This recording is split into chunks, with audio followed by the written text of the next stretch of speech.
Muy bien. Estamos, amigos, en la segunda temporada del Mecanismo del Éxito. Nos es muy grato en esta oportunidad contar con la presencia de un connotado profesional ingeniero civil de la Universidad Nacional de Ingeniería, Luis Bozzo, a quien conozco de manera personal y hemos tenido una reunión hace por lo menos 6 años atrás en Barcelona y esperamos que pronto hagamos una nueva reunión, sea en Barcelona, sea en Perú o en cualquier otro país. Luis, muy buenos días acá, buenas tardes allá. Buenos días, Rubén. Yo encantado de estar contigo y para mí tú sabes que Cusco es una de mis tres ciudades favoritas del mundo. Yo siempre voy por ahí. Este año, de todas maneras, voy a volver en algún momento, como suelo ir cada vez que voy a Perú, así que encantado de estar contigo. Excelente. Ante todo, estimados amigos que ustedes nos siguen en este programa, voy a leer la hoja de vida de acá de Luis. Es ingeniero civil de la Universidad Nacional de Ingeniería, Lima, Perú. Él terminó en el año 87, primer puesto de su promoción. Ha hecho maestría y doctorado en Ingeniería Civil en la Universidad de California, en Berkeley, USA, entre los años 86 al 92. Él maneja la empresa Luis Bozzo Estructuras y Proyectos SL, calculista principal y gerente apoderado desde su creación en el año 2003, a la fecha con más de 300.000 metros cuadrados de estructuras de todo tipo en 4 continentes y destacando edificios de hasta 62 plantas o la estructura del Estadio de Chivas, seleccionado como estadio icónico de México, o el Santuario de los Mártires. En los últimos 40 años de trabajo continuo hay una clara interrelación entre la innovación teórica y aplicaciones prácticas a la ingeniería. Así nació el elemento finito C18M, desarrollado y programado en la UNI en el año 84 para Street Losas, que permitió récord en la tipología aún vigentes. Más recientemente desarrolló el disipador sísmico Share Link Pozo, o SBL, empleado en 5 países con más de 3.000 unidades instaladas. Luis, es muy grato tenerte en este programa y además con el título del tema, Ética aplicada a la ingeniería. La pregunta es, quisiera que tú empieces señalando qué significa la ética para ti y después hacemos aplicado a la ingeniería. 2 partes, por favor. Bueno, la ética es algo, digamos que se aplica en todo, digamos, es una parte de uno mismo, ¿no? Es decir, la ética es tener la conciencia tranquila, es decir, actuar de buena fe, actuar, digamos, de una manera como tú quisieras que te traten, digamos, ¿no? Si tuviera que resumirlo de alguna manera es actuar como uno espera que los demás actúen, ¿no? Y ayudar siempre que puedas ayudar a las otras personas. Mi abuelita me enseñó muchas cosas de pequeño y una de las que me enseñó que siempre recordaré y que tengo siempre presente es, hijo, uno siembra y después recoge, ¿no? La ética está vinculada con esa manera de ver la vida, ¿no? Digamos, no coger un trabajo si sabes que no eres competente para ese trabajo, por ejemplo, o no experimentar con un cliente. Un cliente, digamos, te da su confianza y tú tienes pues que responderle, ¿no? Con un trabajo bien hecho, ¿no?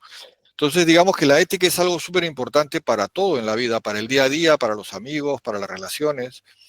Es difícil dar una definición, digamos, exacta por lo amplio que es, ¿no? Pero la ética yo diría que es fundamental para que una persona triunfe en la vida. Aunque claro, también es cierto que hay que ver que hay personas, digamos, que sin esa ética, ¿no? Llegan a triunfar, ¿no? Llegan a triunfar, ¿no? Por ejemplo, pues veamos a Trump, por ejemplo, ¿no? Un ejemplo claro de una persona que sin ética, ¿no? Porque en el fondo eso ya se le ve que es una persona que no tiene ningún tipo de ética personal y sin embargo pues llega a ser presidente, ¿no? Entonces hay un dilema ahí, ¿no? Entre el éxito y la ética, ¿no? Pero yo creo que para ser ingeniero, ahí viene la segunda pregunta, ¿no? Que me ibas a hacer. Para ser ingeniero, pues se requiere la ética para triunfar a largo plazo, si no, simplemente no llegas a ninguna parte. Sí, ese es un tema clarísimo, estimado Luis, y sobre todo lo que has señalado, ¿no? Trump, o sea, digamos, es una persona exitosa, pero diríamos acá en lenguaje criollo peruano, no tiene banderas. O sea, no respeta la ética, no respeta sus decisiones, no mide los impactos que pueden dar, porque esa es parte de la ética. Entonces, ahora sí, Luis, me agradaría muchísimo que por favor amplíes tu concepción sobre lo que es la ética aplicada a la ingeniería. Yo también te voy a pasar 3 vistas luego para, digamos, centrar quizás un poco la conversación. Adelante, por favor, Luis. Bueno, hay muchos aspectos, ¿no? Pero un primer aspecto fundamental es, digamos, no hacer un trabajo que no estás capacitado, ¿no? Yo me he encontrado con clientes que de repente me dicen, no, calcúlame una tablestaca, por ejemplo. Yo les digo, mira, es que yo que tablestacas yo lo estudié en la carrera, recuerdo que era muy sencillo, una estructura en voladizo, pero yo no soy experto en tablestacas. Te puedo recomendar a tal persona, ¿no? Entonces, eso es muy importante, ¿no? Después, el hecho de que un cliente te está dando un trabajo y ese trabajo se basa en la confianza, ¿no? Entonces, realmente, ese trabajo, tú tienes que tener la experiencia y los medios, ¿no? Y la seguridad de hacerlo correctamente, ¿no? Hay mucha gente que coge trabajos y que después no sabe cómo hacerlos, o que después no tiene las herramientas, o que no los puede terminar. Me he encontrado con clientes que me han llamado, Luis, por favor, hazme este trabajo porque el calculista no puede, ¿no? Y le he tenido que arreglar el trabajo de otras personas, ¿no? Entonces, todo eso es parte de la ética. Yo siempre digo, ¿no? Una persona, un médico se equivoca, mata a un paciente, ¿no? Un calculista se equivoca y mata a muchas personas. Es un trabajo de una altísima responsabilidad. Y esa altísima responsabilidad requiere estar pendiente. Y estar pendiente todo el tiempo. En la oficina yo estoy todo el rato mirando y todo el rato estoy revisando. Y mira, te puedo contar una experiencia personal. Cuando nos vimos más o menos en la época que estabas en Barcelona, mi despacho era más pequeño y yo ahí veía prácticamente el 90% de todos los cálculos pasaban directamente por mis manos. Pero yo comencé a crecer y me di cuenta de que, claro, yo no podía, digamos, Una buena situación, pero también un grave problema si no lo manejas bien, ¿no? Crecer mucho. exacto, exacto. Entonces ahí me di cuenta de que yo, claro, sería falta de ética seguir trabajando, seguir aceptando y después se caen las cosas, ¿no? Como pasa, lamentablemente. Entonces que lo que yo hice fue comenzar a implementar programas. Entonces yo siempre he programado desde joven, ¿no? En la universidad me enseñaron y después he aprendido. Entonces comencé a hacer programas que de los modelos de cálculo me sacaban planos, me sacaban información para generar planos y ya era automático. Entonces yo ya no tenía que revisar, porque yo hacía todas las vigas pasaban por mis manos, era imposible. Entonces comencé a programar hace unos 15, 20 años y hemos ido programando y ahora tenemos todo automatizado.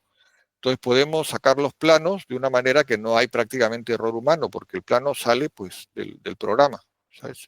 Entonces eso me permite dormir tranquilo y al cliente le permite tener la garantía de que no hay error. Entonces eso es muy, muy importante. No hacer un trabajo que no estás capacitado para hacer, ser consciente y tener jerarquías, ¿no? Porque yo me encuentro en el Perú lamentablemente que hay una falta de respeto, o sea, es una falta de respeto. Todo el mundo opina y todo el mundo dice la suya. Y al final tú te das cuenta, ¿no? Que la vida pone a todo el mundo en su sitio, ¿no? Entonces, al final, pues, bueno, está bien, todo el mundo debe opinar y eso, ¿no? Pero yo creo que el respeto también es parte de la ética, el tener respeto a las personas, pues, que han hecho cantidad de trabajos. Nosotros hacemos una barbaridad de trabajos. O sea, ahora mira, te cuento, Rubén, con muchísima alegría, esto es algo que muy poca gente sabe. Mira, tenemos ahora 2 trabajos muy grandes en Panamá de 50 plantas. Tenemos 3 trabajos en Ecuador enormes, muy grandes, todos con disipadores incorporados. Aparte del cálculo, los disipadores. Tenemos proyectos, bueno, en México tenemos una barbaridad de proyectos. En este momento nos ha encargado como 5 proyectos de más de 50.000 metros cuadrados, cada uno de ellos. Aparte de nuestro cliente habitual, que es una barbaridad de trabajo, ¿no? Todo eso lo tenemos, es una ingeniería, digamos, que yo digo que es peruana, pues porque yo soy peruano y por lo tanto siempre va a ser peruana, ¿no? Aunque todos mis colaboradores son de Venezuela, hay una catalana también, un catalán, argentino, y bueno, somos un equipo, ¿no? Digamos, Sudamerican Friendly, que digo yo, o sea, todos sudamericanos. Qué buena. Oye, Luis, ¿sabes qué? Yo te felicito realmente por el crecimiento que tú estás señalando en este momento. Ahora, yo quisiera, digamos, pedirte un asunto muy importante. Recuerda que soy profesor principal de la Universidad Nacional de Ingeniería, donde tú también has estudiado. Entonces, la pregunta está, ¿cómo lograr que a través de la formación profesional de los 5 años de estudio y si también está en el posgrado, cómo formar la parte ética? Porque mira, yo quiero aprovechar para presentarte un asuntito muy breve, muy Sí, chiquito, para que esa manera nos ayude en la guía. Perfecto, no sé si ya lo estás viendo tú. sí, Ya, conforme. Entonces, mira, solamente son una vista más, dos vistas más. Dice, la ética en la ingeniería se define como el sistema de principios morales que se aplica a la práctica e investigación de la ingeniería. Abarca las responsabilidades y deberes que los ingenieros tienen hacia su profesión, la sociedad, lo que tú has dicho, sus clientes, el medio ambiente. Y acá lo pasamos y de frente quiero ir acá. La ética aplicada a la ingeniería tiene varias características distintivas. Enfoque práctico. Se centra en situaciones y dilemas éticos reales que los ingenieros se enfrentan en su trabajo diario.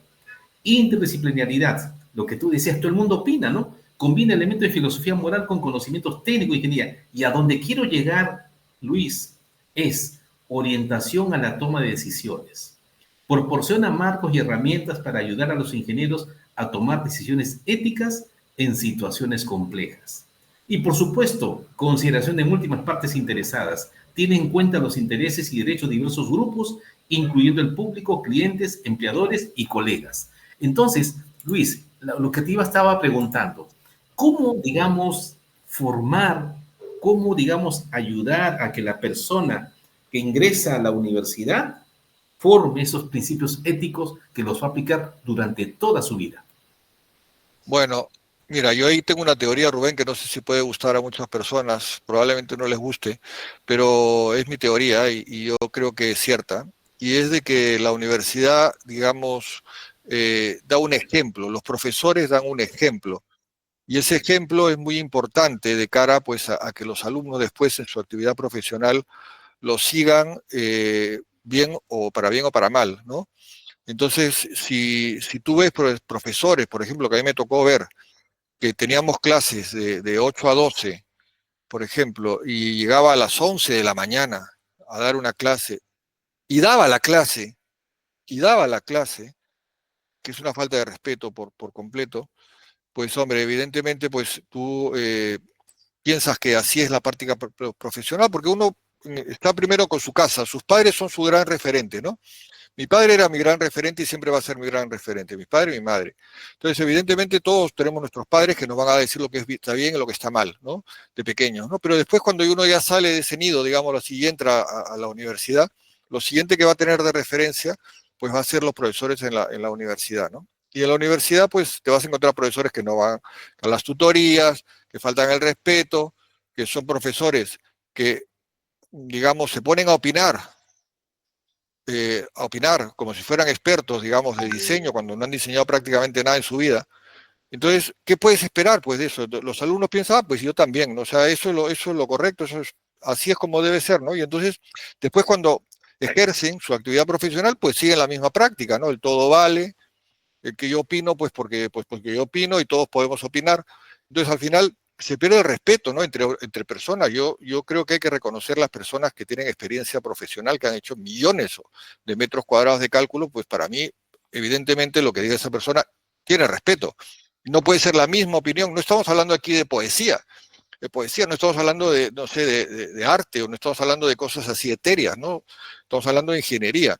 Y como tal, la experiencia que uno pueda tener es algo que define y no se puede considerar, no todos somos iguales. O sea, esa ley de que todos somos iguales, sí, todos nacemos iguales, pero después de que nacemos iguales, no todos somos iguales. Hay personas que estudian toda su vida o que trabajan toda su vida o que triunfan o que tienen un destacado, digamos, una destacada actividad profesional y otras pues que simplemente se contentan pues con ir a la universidad y dar sus clases y le echan la culpa de los males del mundo a la universidad, porque yo también he estado en la universidad, Rubén, yo he estado profesor, he sido titular de universidad aquí en España y no es muy distinta a la universidad española a la universidad peruana. Lamentablemente todos los profesores le echaban la culpa pues al Estado, al dinero que no les pagaban o a las condiciones malas de trabajo y tal, y mientras tanto pues se limitaban a hacer sus horas mínimas y faltaban el respeto a los estudiantes muchas veces, incluso, ¿no? Porque me he encontrado con estudiantes que han venido y me han dicho, ingeniero, mira lo que ha pasado, ¿no? Y entonces realmente yo creo que el ejemplo de los profesores es la mejor manera de que se forme la ética de los estudiantes, digamos, en la práctica profesional. Eso es lo que me estás preguntando y yo sé que a muchos no les va a gustar, pero eso es lo que yo opino. No, no, estoy de acuerdo contigo, estimado Luis, porque yo también estoy recordando lo que tú has dicho. En el caso de muchos profesores que tuve, pues no cumplían correctamente, ¿no? Ok, ahora mira, de todas formas, el tema de la universidad son 5 años que uno está y evidentemente uno viene ya con un cierto lastre personal propio y tú has sabido, has Sí. sido muy claro en el sentido de tu referente es tu señor padre, a quien tuve la oportunidad de conocerlo. Evidentemente, a tu mamá no la he conocido, pero digamos, esa es una cosa que yo destaco, en el sentido, digamos, de que yo quisiera que toques un poco algunos tópicos de tu señor padre, en el sentido de cómo fue que él ha sido tu referente, ha sido y es tu referente. Creo que Bueno, es muy importante. mira, fue mi referente y siempre lo va a ser. Primero porque fue una persona hecha a sí mismo. Él, él nació pobre, porque su padre, digamos, no todos los inmigrantes italianos triunfan. Su origen era italiano, y su padre era italiano, y bueno, al final, pues el negocio que tenía quebró, y entonces a mi padre le financió la carrera un cura, el obispo de Piura, muy famoso y muy querido. El primer obispo de Piura, Monseñor Quiriquiño, era, digamos, pues, pariente. Mi papá era Bozzo Quiriquiño. Entonces, él le pagó la carrera para que estudiara en el Colegio Inmaculada, que era un colegio muy bueno de los jesuitas. Entonces mi padre tuvo la suerte y la mala suerte, según como se mire en la vida, de que él estudió en un colegio magnífico, donde estaban las élites peruanas, estaban los 5 hombres más ricos del Perú, estaban ahí. Y entonces estaba Genaro, estaba Ulloa, no sé, todos, digamos, gente de muchísimo dinero, y él que era el pobre, porque él no tenía un duro, él no tenía para nada. Él era simplemente muy estudioso. Entonces, ¿qué es lo que hizo? Estudiar, todo el día estudiaba. Y entonces, siendo pobre, entre un lugar donde una gente, digamos, que era de mucho dinero, pues eso, pues él lo marcó. Pero él, en vez de tirarse para el lado malo, se tiró para el lado bueno, voy a estudiar y quiero triunfar. Y entonces comenzó a ser buen alumno, y entonces entró a la universidad. En la universidad fue un destacado alumno, y cuando acabó la carrera, financiado como te digo, los curas, ¿no? Le pagaron la carrera a él. Pues cuando acabó tenía 3 trabajos. Entonces trabajaba por una parte dando prácticas, por otra parte era profesor en la universidad, y después también tenía su cálculo estructural, ¿no? Y a partir de ahí, pues comenzó haciendo el Estadio Nacional, que es una obra maravillosa porque su tesis fue sobre eso. Entonces digamos, hizo su tesis de grado, que tengo yo, todavía la tengo, el original de la tesis, la guardo con mucho cariño. Y entonces, a raíz de ese proyecto, pues ya siguió, pues creciendo profesionalmente, ¿no? Y él sabe algo que saben todos mis clientes, y eso lo aprendí yo con él. Más vale mi palabra que cualquier papel. Eso es parte de la ética también. Esto es Luis, más, perdóname que te interrumpa, pero lo válido es la palabra, tu compromiso de palabra es lo que marca, digamos, tu trayectoria y tu desempeño como persona y como profesional, ¿de acuerdo? Por sí. favor, continúa. Sí, porque es que yo me encuentro que hay clientes que a veces piden contrato. Yo le hago contrato. Acabo de firmar un contrato para una obra enorme, una obra enorme en México, pero ellos saben, mis clientes saben, que más vale mi palabra, que está por encima de cualquier papel, y mi compromiso es hasta que se acabe la obra. Tengo obras que de repente hace 5 años que estaban paradas y que no las han podido construir, y pues me vuelven a llamar y vuelvo a ayudarlos y seguimos trabajando, porque la palabra es lo que hace que a la larga te vuelvan a llamar. Mira, ¿sabes cuál es la clave del éxito, Rubén? Te voy a decir. Todos en nuestro ámbito de trabajo, sea un restaurante, sea una ingeniería o sea cualquier negocio, tú vas a encontrar siempre que venga gente a buscarte, ¿vale? Lo importante no es que venga gente a buscarte, lo importante es que esa gente vuelva a buscarte. Es decir, que tú le hagas un trabajo y que después venga y te den otro trabajo. Y ese otro trabajo, y así tengas una secuencia de trabajos. Esa es la clave del éxito, que esas personas vuelvan a ti. Solo van a volver a ti si tú le das un buen trabajo, le das un buen servicio, funciona todo bien, el trabajo se construye, es económico, porque también si sale un proyecto muy caro no te van a volver a llamar, porque al final el dinero es el dinero y el promotor no va a querer volver a llamarte. Entonces, esas son las claves del éxito, el que vuelvan a buscarte, ¿no? Ok, oye Luis, ahora sí, aterricemos en lo nuestro.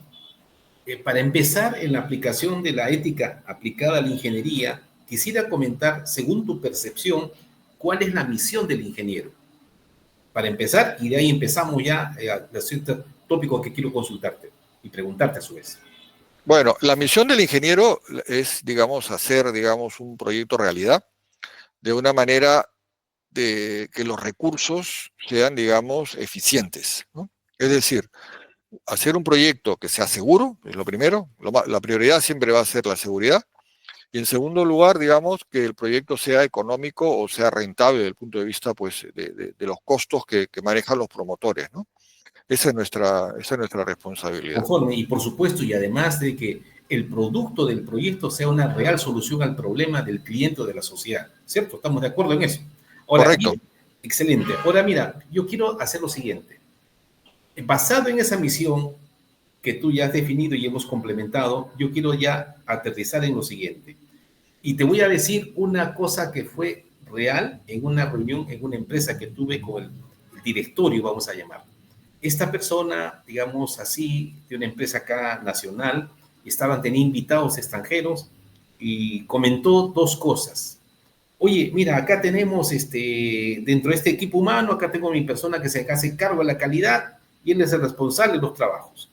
Entonces, y después en otra faceta de una empresa dijo lo siguiente: mira, esta estructura metálica yo te la vendo a tanto, no te preocupes del diseño, no te voy a cobrar el diseño.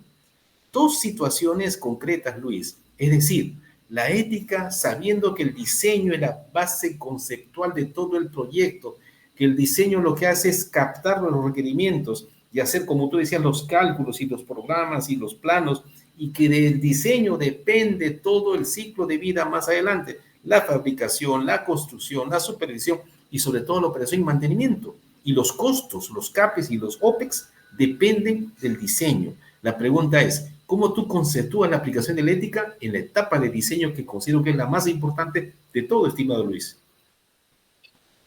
Bueno, en la parte de diseño, la ética consiste en que tú, no importante el costo que tú puedas tener, tienes que entregar un producto seguro al final al cliente y que ese edificio no solamente sea económico, sino que además cumpla con la seguridad a largo plazo del edificio, ¿no? Porque ¿qué ocurre?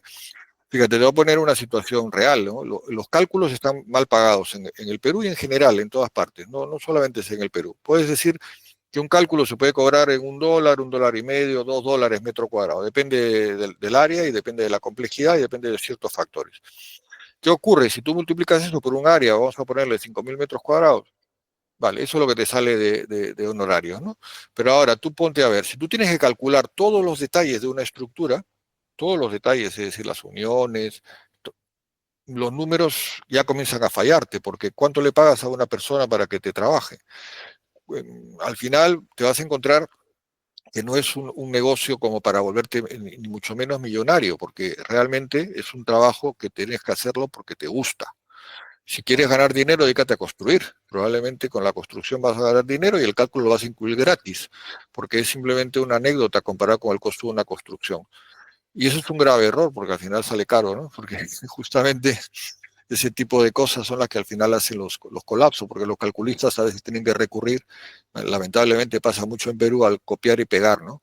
Entonces, como no tienen tiempo, hacen un cambio, pues no lo calculan, copian de por aquí, lo pegan allá, y al final salen, pues, soluciones que no son seguras y que pues se caen justamente. Por eso es que pasa bastante, porque si tú lo calculas todo, si tú haces todo el proceso que hacemos en la oficina, nosotros calculamos todo el proceso, los números, la parte económica sale, pues que mejor te dedicas a otra cosa.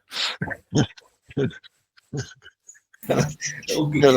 Es la verdad, o sea, económicamente tienes que hacerlo porque te gusta, yo lo hago porque me gusta, a mí me satisface el ver un proyecto bien hecho, ver el santuario, que es una belleza de estructura, ¿no?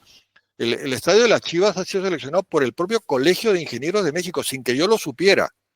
Es decir, nadie me dijo nada y de repente un amigo me mandó, oye amigo, Luis, ¿has visto que tu estadio y que tú, Luis Bozzo, está considerado como el autor, porque soy el autor del proyecto icónico de todos los estadios de México? Digo, anda, no sabía yo, caray. Eso para mí es éxito, ¿no? Porque no es la amistad, ¿sabes? No, el éxito no es que venga una persona y te recomiende y ganes un premio pues porque eres amigo de tal o cual. El éxito es que la gente te recuerde cuando tú no estés, porque al final eventualmente ninguno de nosotros va a estar de aquí a unos años, ¿no? Y entonces que la gente diga, no, mira, esa persona me ayudó. Yo me encuentro con muchos casos de gente de mi papá que me hablaba así, de repente al cabo de años me decía, yo conocí a tu padre y me ayudó en no sé qué. Y ves, eso es lo bonito y eso es triunfar en la vida. Qué bueno. Luis, entonces, pero ahora la pregunta es, quiero entrar poquito a poquito por la escalera en la ética y diseño. Sí. Te voy a poner dos casos supuestos, ¿ah? Hay una persona, un profesional de muy alto nivel y categoría y experiencia que hace sus diseños estructurales y hay otro profesional que hace sus diseños también, pero hay uno de ellos que identifica los riesgos de su propio diseño y además identifica los riesgos que van a venir durante la fabricación, durante el montaje y durante la operación y mantenimiento. Y el otro no hace eso, sino hace sus planos, hace su costeo, todo. La pregunta es, ¿en cuál de los dos se está cumpliendo los principios éticos? No, el que Y está aplícalo, vigilando por todo. supuesto. No, pues el que está vigilando todo el proceso, digamos, y que tiene, pensando en la construcción y pensando todo lo que puede pasar, pensando el modo de fallo, cómo va a fallar algo, ¿no? Y que no va a ser un colapso súbito, que va a caer, como ha pasado lamentablemente en Trujillo, que muere personas, ¿no? Entonces, ese tipo, eso no debe ocurrir nunca en una estructura. Por lo tanto, un ingeniero que piense en eso, esa es la persona que le va a ir bien a la larga, porque poco a poco va a ir teniendo más clientes y poco a poco va a ir triunfando en la vida. Yo, fíjate, yo puedo decir, permíteme que diga que he triunfado estando en España, ¿no? Que ya me dirás que qué lugar más inhóspito para un sudamericano. Claro, es verdad, o sea, ¿para qué? Mira, yo siempre digo la verdad y me meto en líos, Estribo Rubén, me meto en líos porque digo lo que pienso de, mira, esto ha fallado por esto. ¿Vale? Y yo lo digo y hay gente que no le gusta porque prefiere, ahí la ética, por ejemplo, falta la ética, ¿no? Porque en vez de decir lo que opinas, dices que lo que la gente quiere oír, ¿no? O lo que te conviene que la gente oiga de ti, ¿no? Es una lástima, ¿no? Pero ahí está la ética también, ahí está la ética. Oye, Luis, No sé. entonces mira, está claro lo que has dicho, pero acá yo quiero retroceder. Estos dos casos fortuitos, este ingeniero que aplica riesgos en todo su propio diseño, hay muchos Sí, casos en el mundo. Colombia, más el puente Shirajara, falló también sí, por el diseño. Ahora, sí. entonces la pregunta está, si vamos hacia atrás, oye, pero si en la universidad nadie me habló sobre el manejo de riesgos, la gestión de riesgos, nadie me lo dijo. Oye, entonces, pero yo, ¿quién es el culpable? La universidad. Miro para atrás, digo la universidad. Entonces, la pregunta es, ¿cómo se relaciona ética, aplicación de principios tan simples, simples entre comillas, riesgos, diseño, cálculo? Ese punto, Luis, explícalo bien, porque después vamos a aterrizar en Trujillo. Nos vamos a ir a Trujillo teóricamente, pero vamos a hacerlo. Adelante, Luis. Claro, es que debería ser parte integral de todas las asignaturas, digamos, por lo menos de estructuras, ¿no? El tema de ver los riesgos, ¿no? El fallo, ¿no? Si uno mira, por ejemplo, en el tema sísmico, y uno ve la magnitud de los daños y de pérdidas humanas y de todo tipo que se puede generar por un gran terremoto que puede darse en cualquier lugar de la costa peruana, sobre todo en Lima en particular, pero en general Trujillo y en tantos lugares de la costa, eso debería ser parte integral de las asignaturas, es decir, hacer un estudio de los riesgos, digamos, y de los colapsos. Yo tengo unas diapositivas que hace poco, una conferencia que estuvimos dando, en la cual si uno ve la cantidad de daños, no solo de las muertes inmediatas, sino todo lo que origina por pérdida de infraestructuras, por pérdida de movilidad, etcétera, pues realmente uno se daría cuenta de la responsabilidad que tienen los ingenieros civiles, ¿no? Que es una responsabilidad enorme, mal pagada y con gran responsabilidad. Eso debería enseñarse en cada asignatura. Así es, Luis, mira, es muy importante. Mira, yo te voy a compartir ahorita también una cosa muy, muy breve, por favor, para que des tu opinión. Fíjate, acá comienzas a verlo. Este es una herramienta informática que te permite aplicar lo que se llama el análisis de riesgo cuantitativo, que es el más complicado y el que mejor aporta la solución. Entonces, acá tenemos un GAN, por supuesto, están los costos del proyecto, los Sí, costos y están los riesgos. Entonces, ajá, inmediatamente yo hago la simulación Monte Carlo y voy a ver el asunto siguiente. De frente me voy a la curva S del proyecto. Y la curva S roja me dice a mí, es la curva S del proyecto en el castillo de Walt Disney, es decir, en la fantasía. Es decir, la curva S que me dice que termino acá a este costo sin riesgos. Pero mirando los riesgos que yo, entre comillas, como diseñador estructural, veo todos los riesgos que se presentan en mi proyecto, voy a terminar después de varios años y a un costo muy superior. Entonces la pregunta, Luis, es ¿cómo lograr esto, lo que tú acabas de decir, de que la formación de gerencia de proyectos y gestión de riesgos debería ser parte transversal de la formación de la ingeniería? Y por supuesto que digamos acá, mira, si hacemos esto también rápidamente, acá yo tengo cómo es el comportamiento en costo, en plazo, vamos a ir en costo brevemente. Yo acá tengo, me muestra claramente que tengo 90% de probabilidad de terminar un costo de 31 millones en lugar de los 18 que estaban planeados. Entonces, estas cosas, estimado Luis, ¿cómo lo ves tú? ¿De qué manera lo logramos que, por supuesto, en el Perú y en otros países, digamos, donde la parte de riesgos no se está tratando adecuadamente? Y justamente yo creo que, digamos, lo que ha pasado en el puente de Chancay, lo que pasó en Trujillo, que ya vamos a llegar ahí, es una madre del cordero que el diseñador mismo no sabe manejar riesgos. Sí, yo creo que sí, tienes razón. O sea, eso es algo, digamos, que también pienso yo que debería ser parte integral, digamos, de las asignaturas, como algo de énfasis en la repercusión, en los modos de fallo de las estructuras, debería de estar, pero como parte, pues, en general de cualquier gerencia de proyecto, ¿no? En general de cualquier aspecto vinculado con la actividad profesional, el riesgo de lo que implica, ¿no? Claro. Total, porque a la larga sale el dicho, ¿no? Que lo barato sale caro, pues, ¿no? Entonces, al final, con un poquito, mira, podemos hablar del caso de Trujillo, si quieres, solo una pequeña pincelada. Igual con $100 que le hubieras puesto más a cada conexión, hubieras tenido pues una estructura mucho más segura, ¿no? Entonces no es solo un aumento de costo, ¿no? Y ahí viene la ética también, porque al final un cliente, si tú le dices, mira, te voy a poner, no sé, $1.000 más, $2.000 más, pero vas a tener una seguridad del doble, por ejemplo, por decirlo en términos así simples, pues él le va a decirte que sí. Ningún cliente te va a decir que no, si tú le dices eso. Ahora, claro, eso es, si, para eso tienes que pensar, ¿no? En ese término de riesgos que dices tú, ¿no? Las Así es. repercusiones. Ahora, Luis, el otro tema que tenemos también, digo, tenemos en plural, porque independiente de que tú estés en Barcelona, que estoy de acuerdo, me gusta Barcelona, yo estoy en Perú, la ingeniería es una y debería ser aplicada bajo los mismos principios. Entonces, la pregunta es, ¿cómo lograr entonces que eso, el marco normativo, porque ese es otro de los temas que se está hablando, ¿no? Ya empezando a llegar a Trujillo. No, que dice, por ejemplo, se dice hoy día, estos días se dice, las municipalidades no pueden clausurar un centro comercial porque la norma no se lo permite. Oye, un momentito, ¿yo qué diría?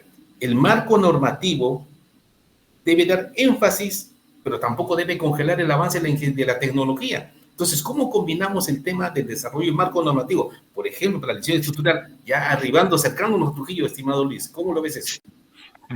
Me estás tocando el tema normativo y hoy me estás pillando en un día en los cual el tema normativo en el Perú me tiene realmente, no sé cuál es la palabra apropiada para ponérsela, pero no hay ninguna buena, te voy a decir.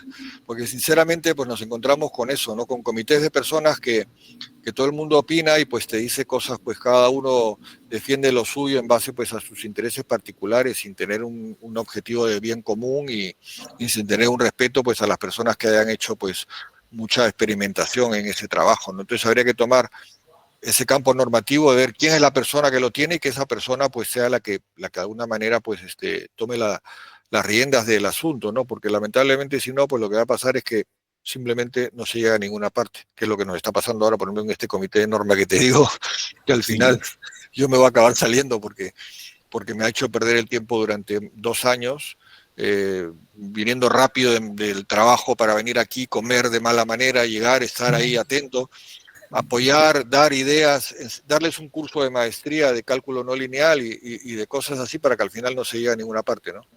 sí, es lamentable lo que estamos hablando, estimado Luis, porque hay una magnitud de problemas que solamente estamos viendo la punta del iceberg y nos falta ver lo de abajo. Ahora sí, aterricemos en Trujillo, estimado Luis.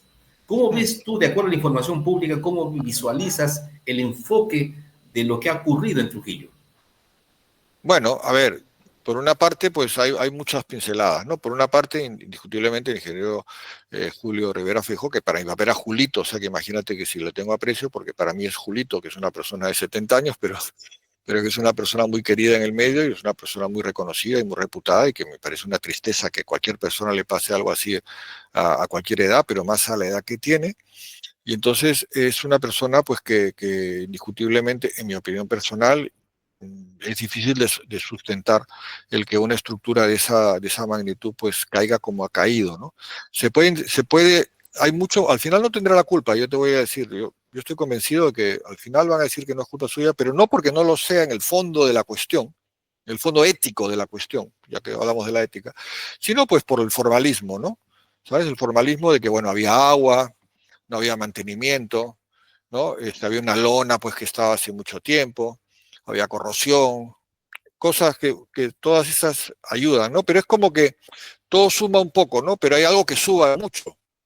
Ese algo que sube mucho o que baja mucho la seguridad, como lo quieras mirar, es el hecho de que a final de cuentas había 4 pernos pues para sujetar unos arcos de 50 metros de luz, ¿no? Yo cuando tuve que hacer una obra, bueno, mucho más grande y muchísimo más complicado, porque para mí esa obra es una obra sencilla. O sea, dentro de mis cálculos estructurales, el hacer eso para mí es una obra rápida y simple. Esa obra, pues, tenía solamente 4 pernos. En cambio, el Santuario de los Mártires tiene 110 metros de luz, imagínate, 110 metros, 70 metros de altura, y tiene la misma solución, es decir, unos arcos que descansan en unos muros de concreto. Esos arcos, digamos, de concreto en la parte superior tienen dentro unos perfiles embebidos, y cada uno de esos anclajes los calculé por capacidad. ¿Eso qué quiere decir? De que calculé pensando en el fallo del perfil. Si el perfil falla, o sea, llega a su máxima capacidad, bueno, que no falle el anclaje. Y eso es parte de la norma también. O sea, esto se puede decir lo que se quiera, porque todo el mundo habla en Perú, pero la realidad es que en la norma está implícito de que no debe fallar una conexión. Y por lo tanto, esa conexión, digamos, que ha fallado, pues, ¿por qué ha fallado? Pues porque tenía 4 pernos. Hombre, es que no hay que darle más vueltas, por Dios. Y esos 4 pernos que son de alta resistencia, bueno, suena muy bonita la palabra de alta resistencia, pero es que eso es normal. Los pernos en estructura metálica son de alta resistencia. Nadie utiliza pernos ordinarios. Y son 4, ¿sabes? Entonces, es como tener, imagínate, un tubo enorme, un eslabón enorme y al costado pones un alambrito. O sea, Ok, o sea, claramente hay un error ahí que no se puede defender, ¿no? Por ninguna parte, pero como digo y repito, no va a haber culpa al final, pues porque hay otros factores más que hacen, pues que diga, pues mira, es que había claro. agua, había corrosión, había tal, al final, pues mira, se cayó pues porque bueno, pues porque Bien. había todos estos factores. Es importante lo que dices, Luis. Lo que pasa que lamentablemente hay 6 muertos y como 80 heridos y tenemos una persona Claro. de la universidad, un egresado de la Universidad de Ingeniería también dentro de los heridos. Ahora, mira, yo lo que quisiera, digamos, es ir precisando, aterrizando nuestro tema del día de hoy. Ética, riesgos. Yo como lo veo, estimado Luis, por supuesto que lo veo por las cosas que han ocurrido. Yo diseñador, yo soy ingeniero mecánico, diseñador, yo debería en mi fase de diseño, pues tener la información suficiente, necesaria, ver la parte normativa y hacer mis cálculos y por supuesto con el conocimiento ya actual, identificar todos mis riesgos del diseño. Pero además decirle a mi cliente, oye, los riesgos que tú vas a tener en la fabricación, en el montaje, en la construcción y en el mantenimiento son estos. Entonces, cuando tú hagas tu plan de mantenimiento de tu estructura, los riesgos que debes controlar son estos. Y si la municipalidad es que controla, debería controlar eso, porque la pregunta es, ¿la municipalidad con qué criterios puede controlar algo en la cual no participó en el diseño ni en la parte de la fabricación y el montaje? ¿Cómo ves ese asunto, estimado Luis? Bueno, digamos, cuando uno entrega una memoria de cálculo, tiene que entregar lo que se llama una memoria de mantenimiento, ¿no? Entonces, dentro de nuestras memorias estándares que nosotros entregamos a cualquier cliente, cualquier trabajo que hacemos, hay al final de esa memoria, pues, el mantenimiento que hay que dar a la estructura. En caso de estructuras metálicas, más todavía, ¿no? El tema de la pintura cada X años, tema de la corrosión, etcétera, en el concreto y todas estas cosas hay que indicarlas en las memorias. Y el tema es de que la municipalidad pues debería de seguir esos protocolos que están puestos ahí. Ahora, lo que se hace aquí en España, que es una experiencia que creo que es buena y por eso también te la comparto, no sé si la conoces, es lo que le llaman la ITV de las viviendas, ¿no? Es decir, todas las viviendas, un coliseo más todavía, se podría empezar con los coliseos, por ejemplo, ¿no? Es una especie de inspección técnica, ¿no? En esa ITV de los edificios se pone, pues, por ejemplo, estado de corrosión, descarbonatación, grietas, fisuras, todos los aspectos vinculados con la estructura, y entonces un ingeniero da un certificado conforme, ok, esto está operativo y se puede trabajar. Y cada 5 años hay que renovar esa licencia, digamos, de funcionamiento de ITV de la edificación, ¿no? Se podría hacer para los centros comerciales o para las estructuras importantes, ¿no? Tener una especie de libro de mantenimiento sellado por un profesional cada X años. Excelente. Ahora, mira, tratando, digamos, nos estamos acercando gradualmente ya a lo que el programa termina. Entonces, mi pregunta sería la siguiente. ¿Cómo ves tú lo que viene en adelante? Porque el asunto está que la inteligencia artificial está avanzando, las tecnologías están avanzando, todo, y la formación de ingeniería en la educación superior a lo mejor se percibe como congelada. ¿A qué me refiero congelada? Que no asume esos eventos de avances. A veces se comporta como un sistema cerrado y eso es un problema. ¿Qué sugerencias tú das a ese punto, siempre basado en la ética? Bueno, fíjate que tú sabes, no sé, bueno, no sé si sabes que fue mi tesis doctoral fue sobre inteligencia artificial aplicada a la ingeniería. Felicitaciones. ¿Es de orden de conocimiento público? Claro, es del año 92, fue mi Ya, tesis entonces voy a buscarla o me la pasas, por favor, Luis. en la Universidad de California en Berkeley. Básicamente lo que hice en mi tesis doctoral era aplicar lo que en ese entonces se tenía de herramientas para la inteligencia artificial, que era pues la búsqueda de soluciones, el razonamiento cualitativo, que básicamente pues es como los humanos nos relacionamos de forma cualitativa, no numérica, no decimos hoy estoy 5.5 veces mejor que ayer, no. Hoy estoy bien, hoy me siento mal, esto es mucho más grande que esto es mucho más pequeño. Ese tipo de conversaciones que tenemos los humanos, pues cómo ponerlo dentro de una computadora y que interprete los resultados de un análisis estructural, por ejemplo, ¿no? Y eso fue lo que fue mi tesis en ese entonces. Y el problema era en ese entonces, pues que había una combinación exponencial de soluciones, ¿no? Que hacía inviable la aplicación a gran escala de la técnica de la inteligencia artificial. Entonces, digamos que el campo estaba como un poco desanimado, ¿no? Por esta enorme combinación. Pero ha habido hace unos 5 años uno de esos que llaman un breakthrough, ¿no? Uno de esos acontecimientos, una solución disruptiva, ¿no? O sea, es una solución disruptiva cuando una serie de personas, todos inmigrantes, ¿eh? Porque en Estados Unidos, pero gente que viene de Polonia, de Alemania, de Australia, en Google, estando en Google, encuentran la manera de que los ordenadores, cuando hagan una traducción de un texto, logren hacerlo de una manera mejor, porque antes trataban de hacerlo de una manera como palabra a palabra, ¿no? Pero entonces estas personas vieron de que podían hacer un tratamiento de ese texto mediante redes neuronales y que de una manera sin programar en el sentido de que un programa es una secuencia, ¿no? de líneas, no, sin hacer eso, simplemente programando las redes neuronales que pudieran traducir ese texto y sorprendentemente se dieron cuenta de que funcionaba muy bien, que traducía con el contexto que uno quería y que la solución era buena. Entonces, han logrado algo que para mí es digno del premio Nobel, que es que las computadoras logren entender el lenguaje humano. Yo sé que van a decir, no, pero es que ya existe estos programas del Google que tú le dices, Google tal, y te responde, sí, pero no en la magnitud de razonar, ¿sabes? No sé si yo voy a explicar lo que trato de decir porque a mí No, me no, parece está algo claro, está claro. espectacular, que tú puedes ahora, hoy por hoy, con estas herramientas, hablar con tu computadora y decirle, mira, yo quiero saber lo que la norma tal dice con respecto a tal parámetro vinculado al ensayo de tal tipo de dispositivo. Y eso lo va a entender la máquina y te lo va a buscar y te va a dar la respuesta. Entonces eso es extraordinario, porque entonces el futuro cercano va a ser una revolución en cuanto a la manera que nos interactuamos con las computadoras.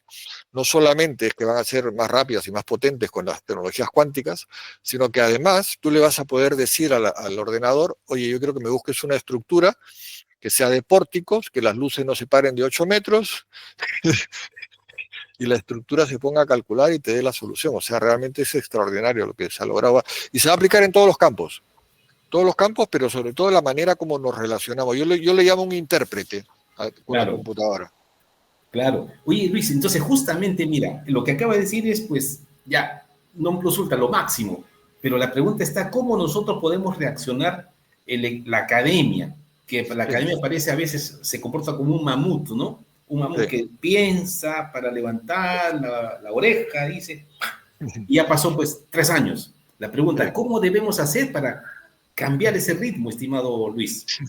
Bueno, digamos que cuando uno analiza una búsqueda del ChatGPT o una de estas herramientas, uno deduce, si uno sabe mucho del tema, ¿no? Uno deduce que se ha copiado del ChatGPT, que son respuestas del ChatGPT, porque hay unos razonamientos que son como predecibles, ¿no? Entonces lo que hay que enseñar es a los alumnos a detectar eso, ¿no? A ir a las fuentes originales, ¿no? No quedarse únicamente pues bueno, con la búsqueda del ChatGPT, porque si no, pues el día de mañana, pues bueno, lo que diga ChatGPT lo puede manipular alguien y al final tendremos personas manipulables, ¿no? Entonces eso te podría, digamos, te diría más bien la opinión de mi mujer, ¿no? Que mi mujer es historiadora, es catedrática de historia económica, ¿no? ¿Qué dice? ¿Qué dice, por favor? A ver. Entonces Primeramente, ella, ¿cómo se llama? Pues era su nombre, Pa- Luis. Paloma Fernández. Perfecto, Paloma, adelante. Paloma Fernández, que es mi mujer experta en esto con los alumnos, tiene todo un tema. Y entonces más de una vez, ahora hace poco unos exámenes, dijo, no, este lo ha copiado en ChatGPT, seguro. Y entonces le dijo que viniera a su tutoría y que le explicara cómo había deducido esa respuesta. Evidentemente el alumno no fue. Aplicación de la ética.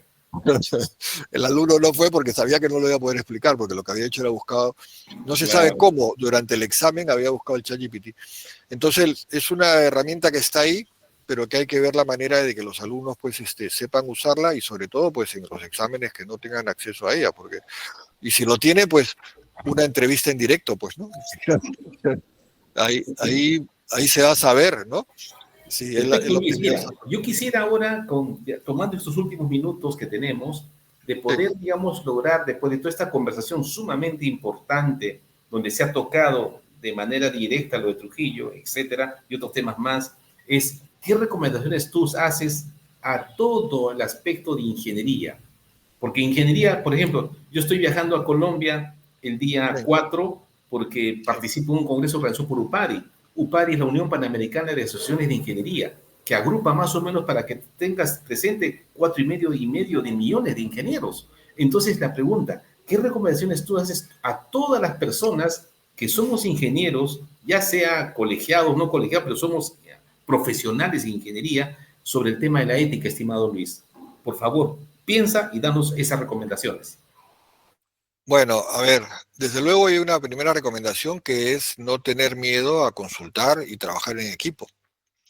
Eso es parte de la ética, ser consciente de lo que uno conoce y de lo que otras personas pueden aportar o conocer y no tener miedo a trabajar en equipo. O sea, yo perfectamente ahora mismo puedo consultar a uno o a otra persona que yo sé que sabe más que en el caso mío en ciertas cosas y no pasa nada, no hay ningún problema con eso, ¿no? Entonces, eso es lo primero, trabajar en equipo, ¿no? Segundo, claro, hacer las revisiones de proyectos, ¿no? Que eso es algo que yo pienso que es oportuno también, pero también es difícil porque entra ahí la ética de la competencia, ¿no? Que lamentablemente pues hay mucho de eso también en nuestra área, ¿no? De las estructuras. Fíjate que como es una de esas, lamentablemente, es una de esas áreas difíciles del conocimiento, nos encontramos que estudiamos mucho, mucho, mucho, mucho, mucho. Yo estudio toda mi vida, sigo estudiando, y cada día que aprendo algo estoy contento, aprendo algo de lo que sea, puede ser de plantas o de animales o de lo que sea, pero somos personas muy, muy así de estudiar y tal, y entonces al final hay algunas personas que en el camino de tanto estudiar de repente pues se encuentran pues que no ganan económicamente lo suficiente o piensan ellos que no ganan lo suficiente y se frustran, ¿no? Y se vuelven amargados, se vuelven personas mal carácter o personas que envidian y tal. Yo lo que les recomendaría es que no sean así, que no se dejen arrastrar por la fuerza mala, digamos, de la vida, Por el lado porque al final oscuro, por el lado por el oscuro. lado, por el lado oscuro, porque al final de cuentas todos somos parte de un polvo de estrellas que estamos aquí conjuntamente durante un periodo de tiempo muy cortito y que después nos transformaremos en otra cosa y estaremos energía en otro lugar y en otras partes y al final, pues, ¿qué importancia tiene? Como decía mi padre, no hay mal que dure 100 años ni cuerpo que lo resista, ¿no? Entonces, hay que tratar de ver las cosas con esa filosofía, ¿no? Una filosofía de que realmente, pues, paso a paso en la dirección correcta y al final vamos a triunfar todos. No hace falta pisotear a nadie, ni hace falta, digamos, no reconocer a otras personas, porque al final de cuentas, pues todos estamos aquí por un periodo de tiempo nada más. Así es, Luis. Sí, realmente, digamos, las cosas ocurren y lo que uno tiene que, digamos, es tratar de hacer lo correcto permanentemente. Que a veces muchas personas dicen, esto es lo correcto y para otro no, pues no, porque Ahí viene pues ya la ética, no hemos dicho, pero la ética viene ya ligada a la parte de la corrupción, que eso es otro de los temas que se nos viene, pero eso ya materia de otra conversación. Yo no quiero salirme del punto. Entonces, finalmente, estimado Luis, tomando en cuenta los aspectos de muchos proyectos que en el Perú, mira, por ejemplo, no sé si estás enterado, la línea de Metro 2 que está en construcción. Yo he sido jefe de los Juegos Panamericanos en el año 2000, bueno, Juegos Panamericanos 2019 y fui jefe en el 2017. Cuando se otorgó esa buena prueba al consorcio fue el 2014 y se dijo que el 2019 estaba lista y por lo tanto entonces los Juegos Panamericanos tenían pues movilidad tremenda, ¿no? Ahora estamos 2025 y aún no está terminado y se habla que probablemente se tenga de acá 2 años. En pocas palabras, el grado de certidumbre de término no se conoce con precisión. Entonces, y además de esto, hay laudos arbitrales internacionales que se han perdido, que significan que el Perú debe reconocerle al concesionario unos montos muy importantes. La pregunta es, caso de ese tipo, Luis, ¿cómo lo ves tú bajo el tema de nuestra conferencia, la ética aplicada a la ingeniería? Es que ese es un tema muy, muy, muy complicado porque la idiosincrasia peruana, lamentablemente, pues tiene una componente, digamos, por una parte, ¿no? A veces de dejar las cosas para mañana, por otra parte, de regular todo, regularlo, de tal manera que al final, pues, todo se vuelve muy, muy eterno y muy engorroso, ¿no? El Estado no funciona como tal, no es eficiente, ¿no? La burocracia, todo ese tipo de marañas que hay, digamos, hacen que los proyectos se vuelvan, pues, eternos, ¿no? Lamentablemente es un tema bien complicado porque es parte de la idiosincrasia del peruano, digámoslo así. Ahí me toca verlo, ¿no? Con proyectos que se han vuelto eternos, que seguimos ahí batallando. Hay un proyecto Malecón que estamos haciendo hace por lo menos 5 años, que es espectacular, ¿eh? Yo lo sigo trabajando con muchas ganas porque es un proyecto muy bonito y va a ser el hotel más bonito de Lima. Y por eso seguimos apoyando y construyéndolo, pero lamentablemente a veces es muy desalentador. Te acabo de contar lo de la norma, ¿no? Esta norma de disipadores que yo vengo hace 2 años trabajando y que al final no hay manera pues de avanzar, ¿no? Porque todo el mundo va opinando, y todo el mundo tiene intereses, ¿no? Personales, ¿no?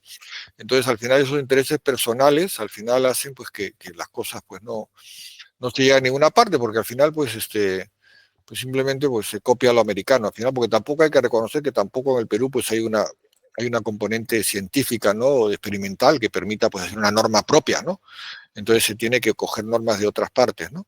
Entonces se va copiando de aquí, después de allá, y al final cada uno va diciendo, va opinando, y lamentablemente pues la ética, como dices tú, pues brilla por su ausencia, porque al final la ética es reconocer. Yo no tengo ningún problema en reconocer que una persona sabe más que yo en ciertas cosas, ¿eh? O sea, mira, hace poco probablemente me gané algunas ampollas por ahí de algunos, porque yo siempre, como he dicho, digo lo que opino, ¿no? Entonces hace poco pues había un tema que era un tema famoso, que era el tema de la famosa mesa vibratoria que se quería montar pues en Lima. No sé si has oído hablar del tema este. No.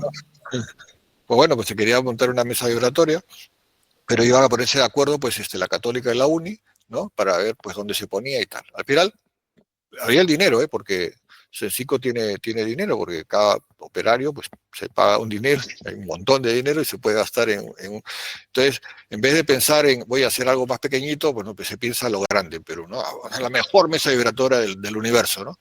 Vale, pues venga, vamos a poner de acuerdo a estas dos. Y entonces al final, pues no se ponen de acuerdo y no se hizo nunca nada.